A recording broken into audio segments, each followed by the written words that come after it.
Hate to break it to you, but all axes of motion are made up. Axes aren't real. We don't, go out there and find X, Y, and Z. They're just descriptors that we made up to describe the way things work. That's why I say all dimensions are interchangeable. Like, time isn't the quote-unquote fourth dimension, it's just a dimension, and we call it 4 because it's easy to understand that way. But dimensions are just describing directions, they're just describing movement. Take any direction of movement, then go perpendicular to that direction of movement, and you found a new dimension. Any perpendicular direction is just a direction that doesn't include the original direction in its vector. So if you move, say, forward and back, if I move up and down, that up and down movement doesn't include forward and back in its vector. So check this out. I'm moving 1 second forward through time. 1 second per second. Wow. Now, if I could stop time, you could see how motion in this direction doesn't necessarily include time. You could take a snapshot of the universe and draw up and down, and that would just be a direction without time. And you could similarly draw left and right, forward and back. So time can be described as a new vector, a new dimension.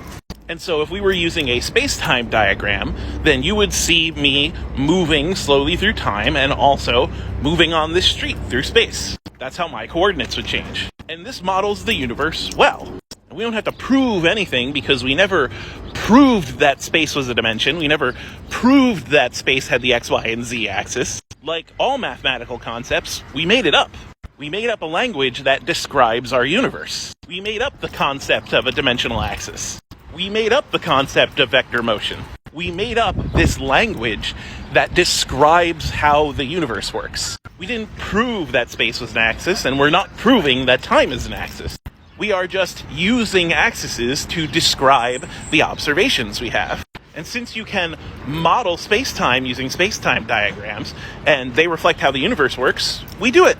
There isn't a celestial property that makes things an axis of space or time. Axes of space and time are just ways to explain things. And treating them all as one fabric, space-time, interswapping dimensions of space and time to map out the way the universe works.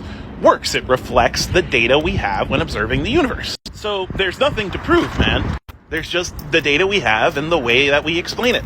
You don't have to prove that time is an axis any more than you have to prove that the letter apple begins with an A. A is just the sound in English that we use to make the A sound. It's just a way to explain the language we're already speaking. Just like the axes of space-time are a way to explain the universe we're already experiencing.